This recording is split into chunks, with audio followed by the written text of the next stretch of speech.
اعوذ باللہ من الشیطان الرجیم بسم اللہ الرحمن الرحیم قل اعوذ برب الناس مالک الناس الہ الناس من شر الوسواس الخناس الذی یوسوس فی صدور الناس من الجنۃ والناس۔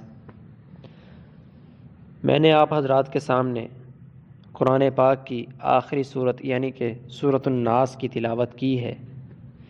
اس صورت کے اندر 6 آیات ہیں اور یہ مکی صورت ہے۔ ایک چیز سمجھ لیجئے کہ قرآن پاک کی یہ آخری 2 صورتیں یعنی کہ سورۃ الفلق اور سورۃ الناس معوذتین کہلاتی ہیں۔ ان کو معوذتین کہا جاتا ہے۔ یہ دونوں صورتیں اس وقت نازل ہوئی تھیں جب کچھ یہودیوں نے حضور اقدس صلی اللہ علیہ وسلم پر جادو کرنے کی کوشش کی تھی اور اس کے کچھ اثرات آپ پر ظاہر بھی ہوئے تھے۔ ان صورتوں میں اللہ رب العزت نے آپ کو جادو ٹونے سے حفاظت کے لیے ان الفاظ میں اللہ تعالیٰ کی پناہ مانگنے کی تلقین فرمائی گئی ہے، اور کئی احادیث سے ثابت ہے کہ ان صورتوں کی تلاوت اور ان سے دم کرنا جادو کے اثرات دور کرنے کے لیے بہترین عمل ہے۔ اور حضور نبی کریم صلی اللہ علیہ وسلم رات کو سونے سے پہلے ان صورتوں کی تلاوت کر کے اپنے مبارک ہاتھوں پر دم کرتے اور پھر ان ہاتھوں کو پورے جسم پر پھیر لیتے تھے۔ اللہ رب العزت فرما رہے ہیں قل اعوذ برب الناس، کہہ دیجئے کہ اعوذ میں پناہ مانگتا ہوں برب الناس لوگوں کے رب کی۔ اس کا ترجمہ کچھ یوں ہوگا کہ کہو کہ میں پناہ مانگتا ہوں سب لوگوں کے پروردگار کی۔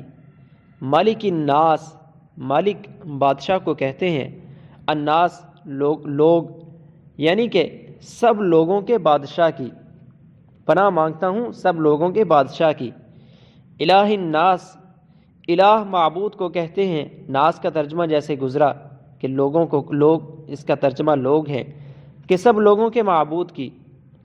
اب اس سارے کا مطلب یہ ہوا کہ اللہ تعالیٰ کی پناہ مانگتا ہوں جو سب کا پروردگار بھی ہے، صحیح معنی میں سب کا بادشاہ بھی اور سب کا معبود حقیقی بھی۔ آگے اللہ رب العزت فرما رہے ہیں من شر الوسواس الخناس۔ شر کا معنی شر ہے، الوسواس وسوسہ ڈالنے والے کو کہتے ہیں، الخناس چھپ چھپ کر حملہ کرنے والے کو کہتے ہیں۔ اس میں ترجمہ یہ ہے اس وسوسہ ڈالنے والے کے شر سے جو پیچھے کو چھپ جاتا ہے۔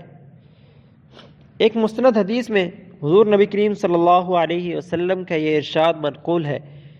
آپ علیہ الصلاۃ والسلام نے فرمایا کہ جو بچہ بھی پیدا ہوتا ہے اس کے دل پر وسوسہ ڈالنے والا یعنی کہ شیطان مسلط ہو جاتا ہے۔ جب وہ ہوش میں آ کر اللہ رب العزت کا ذکر کرتا ہے تو یہ وسوسہ ڈالنے والا پیچھے کو دبک جاتا ہے، اور جب وہ غافل ہوتا ہے یعنی کہ اللہ کی یاد سے غافل ہوتا ہے، اللہ کے ذکر سے غافل ہوتا ہے، تو وہ شیطان دوبارہ آ کر وسوسہ ڈالتا ہے۔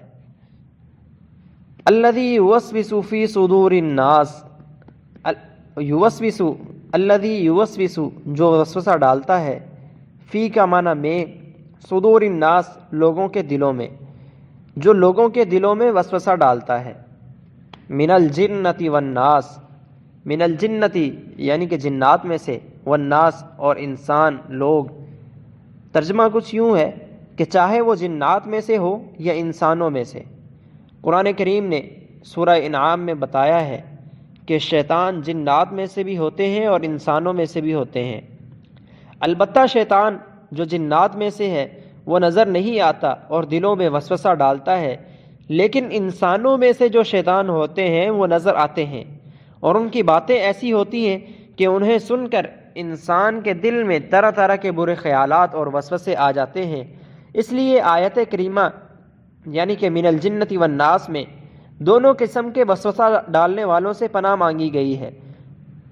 ایک چیز سمجھ لیجئے کہ شیطان کی چالیں کمزور ہوتی ہیں اور اس میں اتنی طاقت نہیں ہے کہ وہ انسان کو گناہ پر مجبور کر سکے۔